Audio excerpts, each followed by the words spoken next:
Kembali lagi bersama channel kita semua. Jika Anda suka, jangan lupa komen, like dan subscribe, serta juga bila Anda berkenan, aktifin subtitlenya supaya ada tulisan teksnya. Kita langsung ke ceritanya. Perintah Kaisar Naga. Bab 4643-4648. Semua orang memandang Tuan Luan, tidak mengerti apa maksud Tuan Luan. Pada saat ini, saya melihat bahwa Tuan Luan langsung memasukkan tangannya ke dalam borgol, dan kemudian mengambil labu hitam dari borgolnya. Labu ini berwarna hitam, dan ada beberapa ukiran rune di atasnya. Ini terlihat sangat indah, tetapi memberi orang perasaan suram.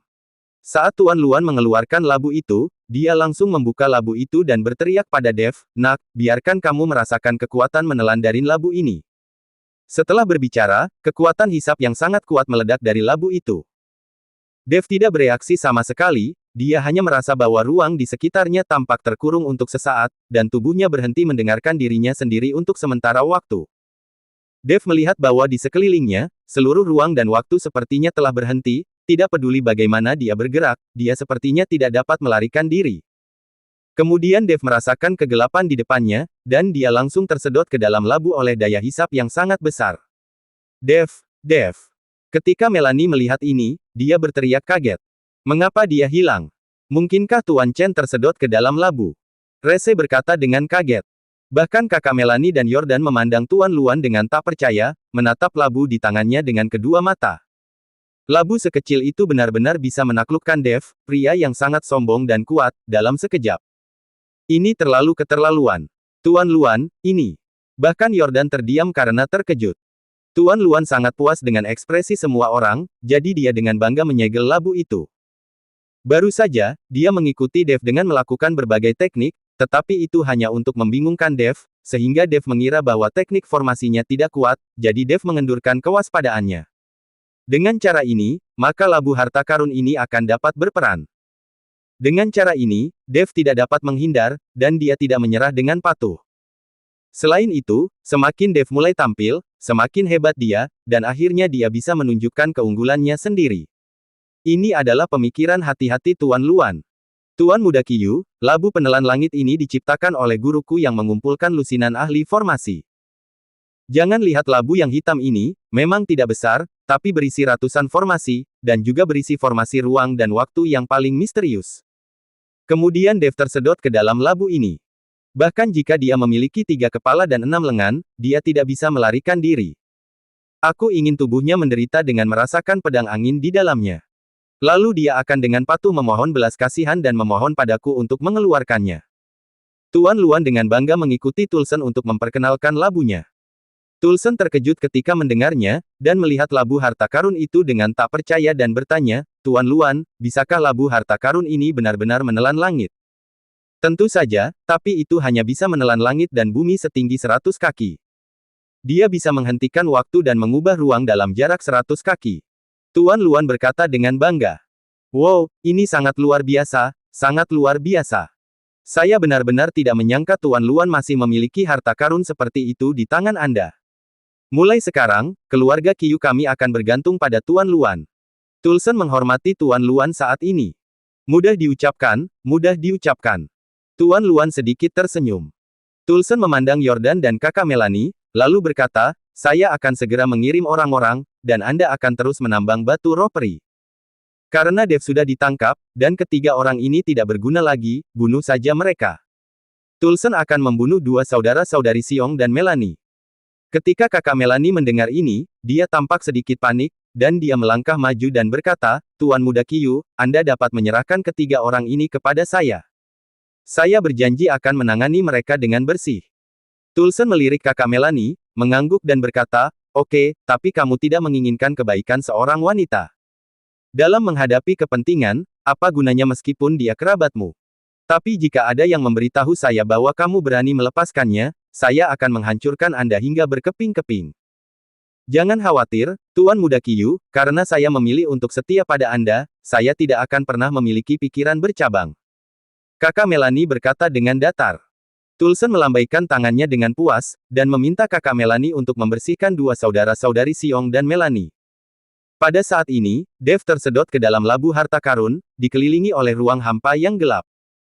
Tinggal di sini, Dev sama sekali tidak takut, tetapi membuka mata langit dan kegelapan untuk melihat sekeliling, dan berkata dengan rasa ingin tahu, ini benar-benar labu harta karun. Cih, ini adalah labu biasa. Labu ini hanya menggunakan formasi yang sama, dan itu menjadi seperti sekarang. Ini bukan labu harta karun, apalagi harta spiritual. Apalagi yang dikatakan orang bodoh itu. Labu pemakan langit tai kucing. Itu benar-benar bisa meledak.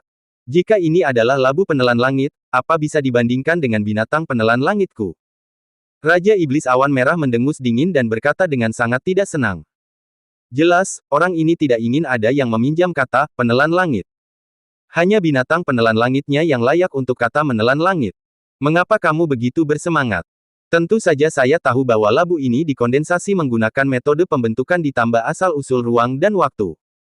Kalau tidak, tidak mungkin aku tersedot olehnya. Sejauh menyangkut asal-usul ruang dan waktu di labu ini tidak layak disebut sama sekali. Ahli formasi yang menggambar formasi di sini juga sangat umum. Jika kamu benar-benar membuat labu ini menjadi ruang spasial, aku masih sedikit mengaguminya. Dalam penampilan kehampaan yang kacau ini, kamu akan menakut-nakuti anak-anak. Dev berkata sambil tersenyum.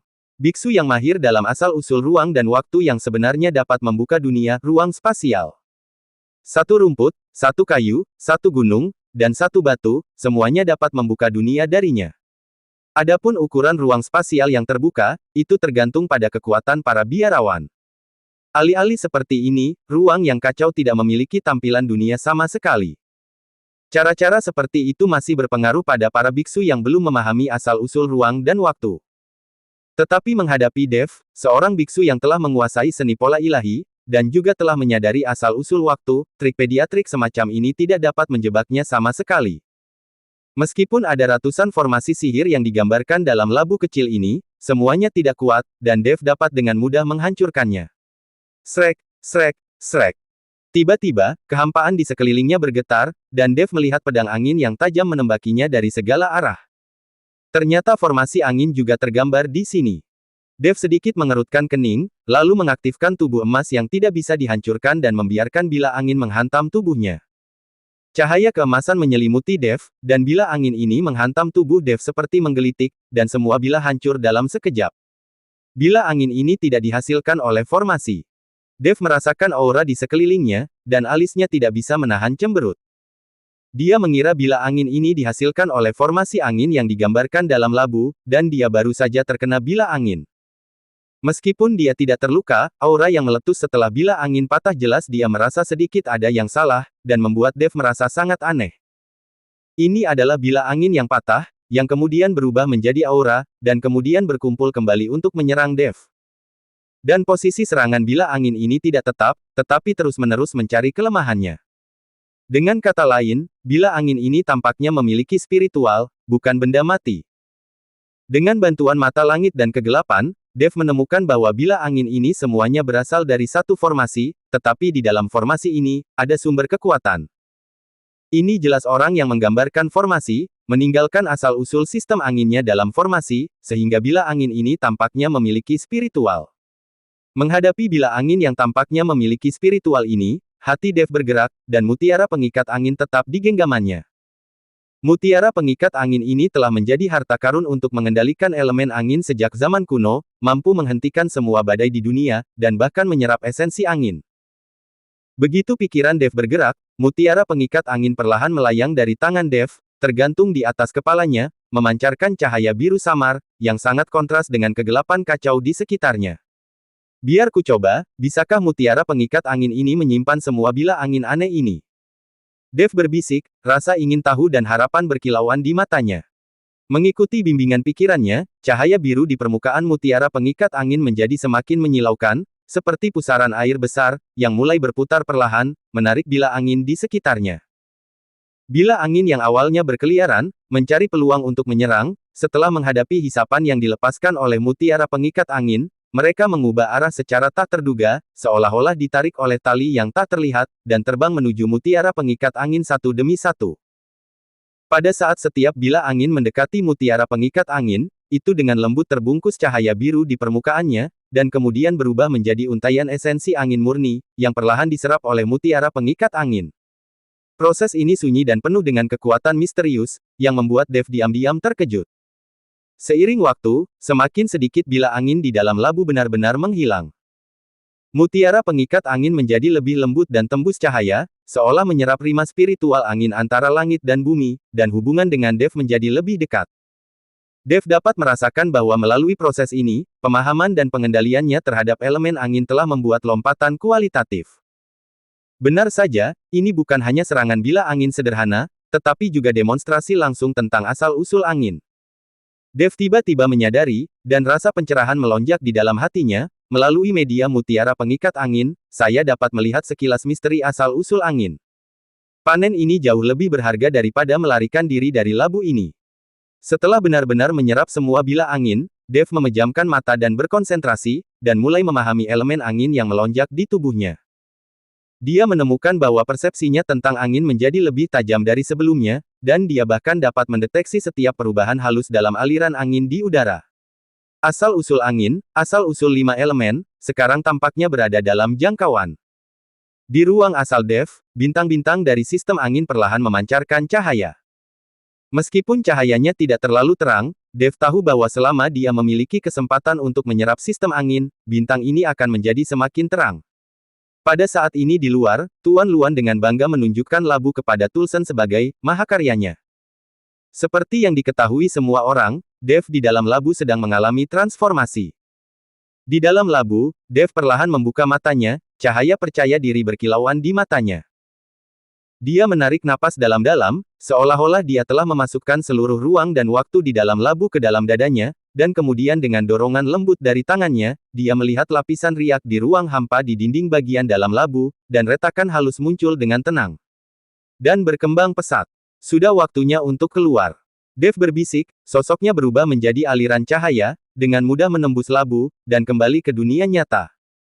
Tapi, labu penelan langit, yang pernah dipuji oleh semua orang berbaring dengan tenang di tanah pada saat ini, dengan retakan di permukaan, dan jelas terlihat bahwa benda itu telah kehilangan kekuatan sebelumnya.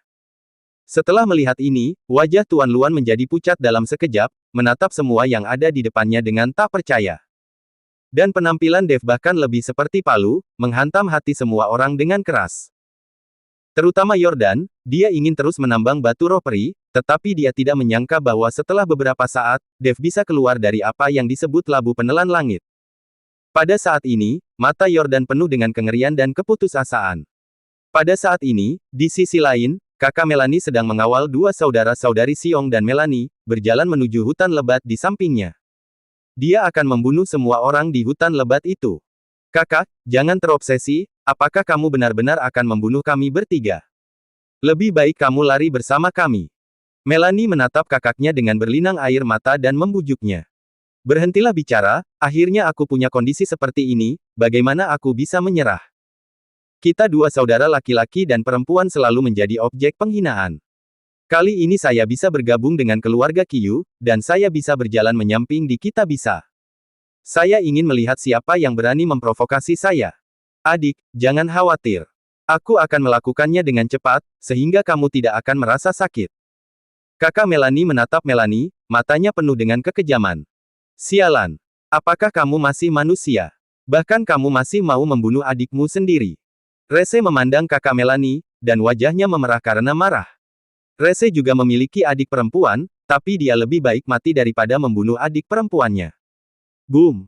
Kakak Melanie langsung memukul Rese, dan kemudian berkata dengan dingin, diam. Aku membawamu ke sini karena adikmu sangat cantik. Sayang sekali membunuhnya seperti ini. Saya ingin menyelesaikannya sebelum saya membunuhnya.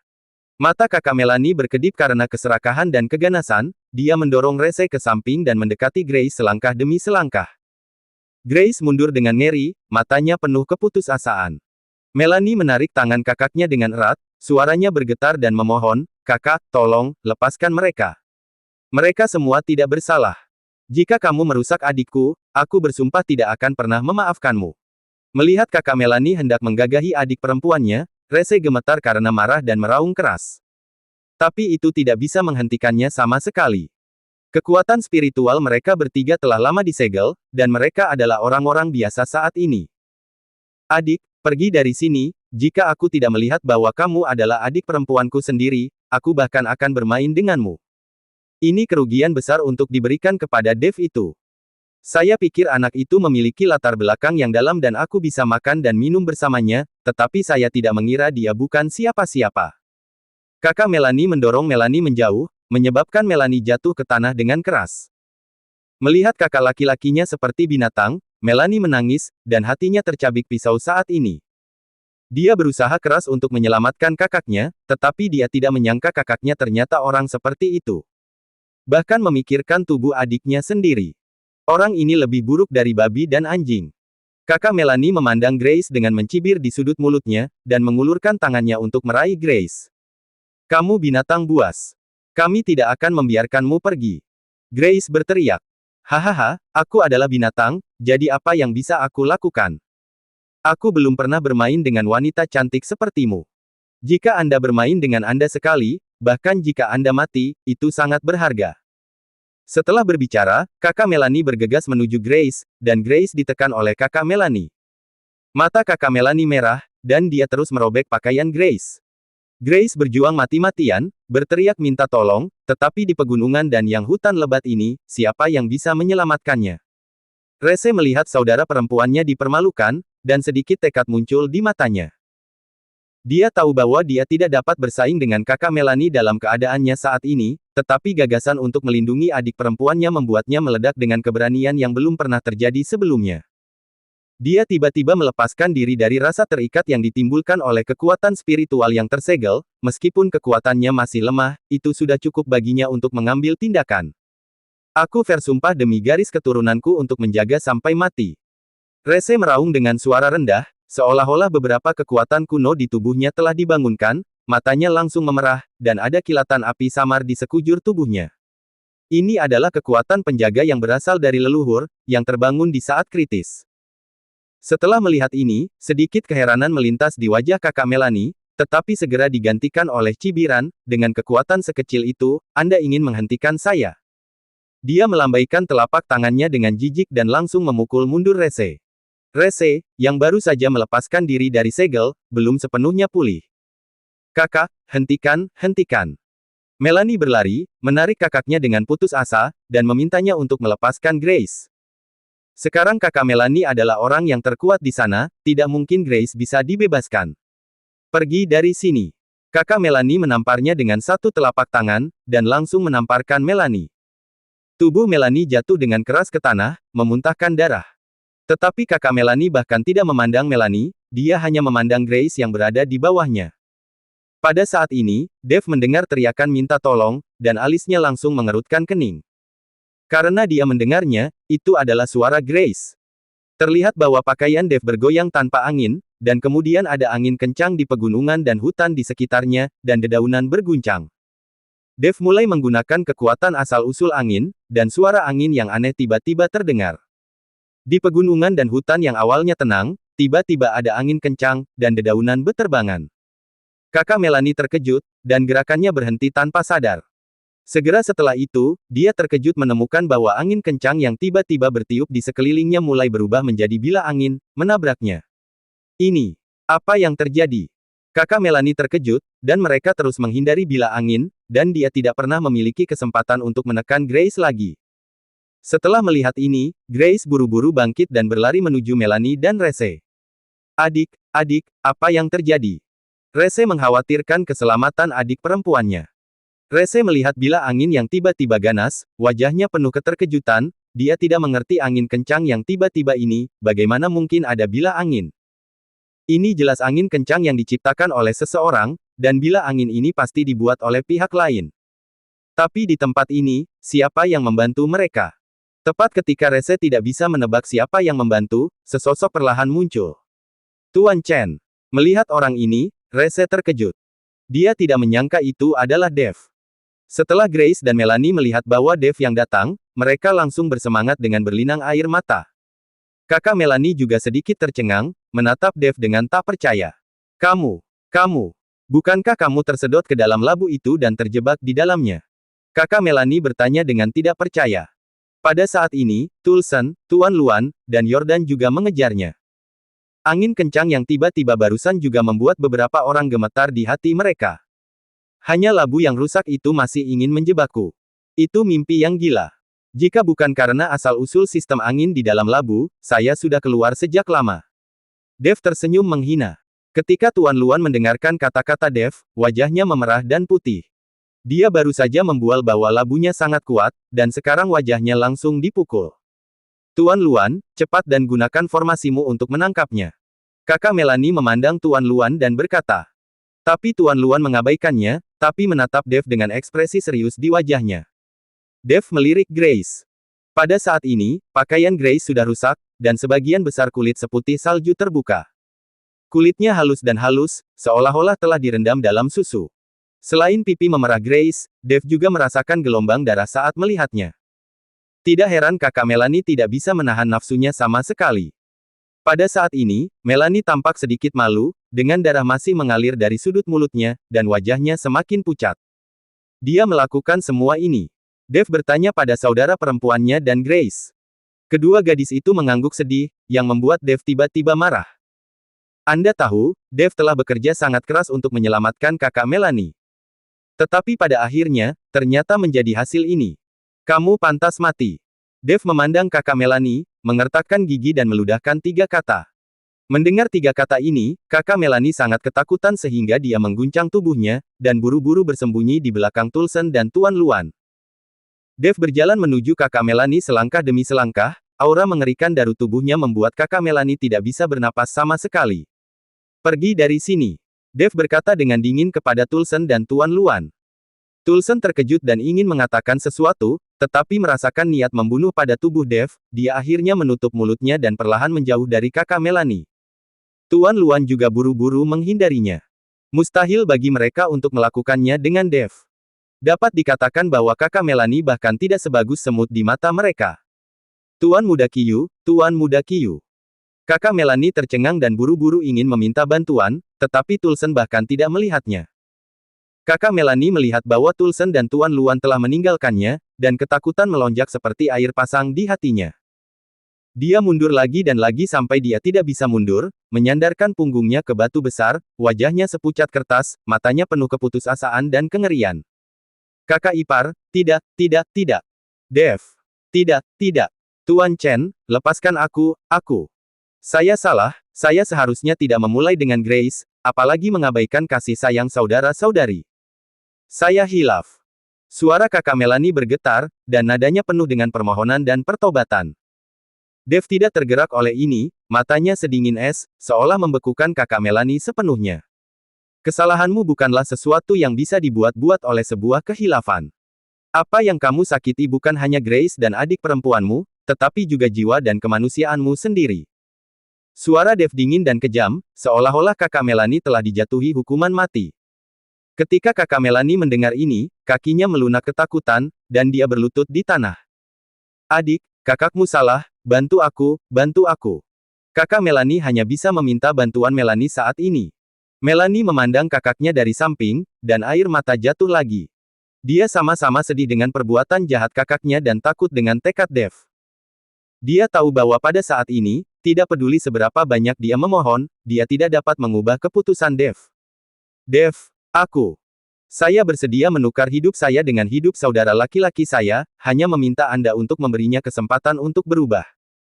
Melanie tiba-tiba berlutut di tanah, tangannya terlipat, matanya penuh doa. Melanie tidak bisa tidak berperasaan dan kejam seperti kakaknya. Bagaimanapun, dia adalah kakaknya sendiri, dan Melanie tidak bisa menyerah. Warna Dev sedikit berkurang, tapi kemudian dia menjadi tegas lagi. Melanie, aku mengerti kamu orang yang baik, tetapi keadilan dan dosa tidak dapat dikacaukan oleh emosi pribadi.